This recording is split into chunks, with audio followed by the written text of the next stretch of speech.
প্রবাস কণ্ঠ সংবাদ বিশ্লেষণ প্রেজেন্টেড বাই সোনালী জুয়েলস। দর্শক, আপনাদের সকলকে স্বাগত জানাচ্ছি প্রবাস কণ্ঠ সংবাদ বিশ্লেষণে। আজকে যে সংবাদটি বিশ্লেষণ করব আমরা বা যেটা নিয়ে আলোচনা করব সেটি হচ্ছে মালয়েশিয়ার ন্যূনতম মজুরি নিয়ে পুনর্বিবেচনা। জাতীয় পর্যায়ে মতবিনিময় সভা শুরু করেছে সরকার। মালয়েশিয়া সরকারের মানব সম্পদ মন্ত্রণালয় মূলত অভিবাসী বা প্রবাসীরা যেই মন্ত্রণালয়ের অধীনস্থ হিসেবে কাজ করেন, সেই মন্ত্রণালয়টি দেশটির শ্রমনীতি আরও শক্তিশালী করতে ন্যূনতম মজুরি আদেশ 2024 পুনর্বিবেচনা উপলক্ষে জাতীয় পর্যায়ের মতবিনিময় সভা করেছে। 6 এপ্রিল গত সোমবার পুত্রজায় একটি কনভেনশন সেন্টারে এই অনুষ্ঠানে উপস্থিত ছিলেন মানব সম্পদ উপমন্ত্রী দাতুক খায়রুল ফিরদাউস বিন আকবর খান। শুনলাম আপনাদের এখানে মজুরি নাকি মাত্র 5 রিঙ্গিত। জি আপু, একদম সত্যি। সোনালী জুয়েলস থেকে 10 গ্রামের উপরে গহনা ক্রয় করলেই পাচ্ছেন প্রত্যেক গ্রামের মজুরি মাত্র 5 রিঙ্গিত। সত্যি? We have collections from Dubai, Turkey, Kolkata and many more. কি বলছেন? ঠিক তাই, কারণ আমাদের এখন চলছে গ্র্যান্ড ওপেনিং অফার। এত সুন্দর অফার, আমাকে একটা কিনে দাও না। আপু তাহলে এটা দিয়ে দেন। অবশ্যই ভাইয়া। সোনালী জুয়েলার্স থেকে 10 গ্রামের ওপরে গহনা ক্রয় করলে পাচ্ছেন প্রত্যেক গ্রামের মজুরি মাত্র 5 রিঙ্গিত।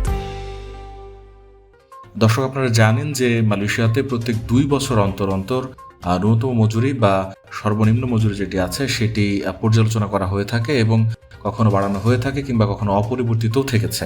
2011 সালের একটি আইন আছে মালয়েশিয়াতে, যার ফলে জাতীয় মজুরি পরামর্শ পরিষদের তত্ত্বাবধানে একটি পুনর্বিবেচনা করতে হয় 2 বছর পর পর, এবং এর জন্য বিভিন্ন অংশীজন স্টেক হোল্ডারদের মতামত নিতে হয়। এর মধ্যে রয়েছে নিয়োগকর্তারা রয়েছেন, এর মধ্যে বিভিন্ন কোম্পানি পরিচালকরা রয়েছেন, বিভিন্ন কোম্পানির মানব সম্পদ বিভাগ রয়েছে, সাধারণ শ্রমিক প্রতিনিধি রয়েছে, শ্রমিক ইউনিয়নগুলো রয়েছে। তাদের থেকে কিন্তু মতামত নেওয়া হয়ে থাকে। সুশীল সমাজও এখানে অংশগ্রহণ করে।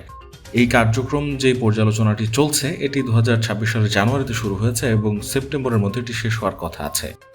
মন্ত্রী যেটি বলেছেন, এই মতবিনিময় সভা মূলত বিভিন্ন পক্ষের মতামত নেওয়ার জন্য তারা করছেন, যার ফলে তারা নতুন করে যে মজুরি পর্যালোচনা করবেন, আদৌ মজুরি বাড়াবেন কিনা সেটি নিয়ে যাতে করে তারা একটি ভালো মতামতের পান। এবং প্রায় 400 জন অংশগ্রহণকারী কিন্তু পুত্রজায়াতে এই মতবিনিময় সভায় অংশ নিয়েছে।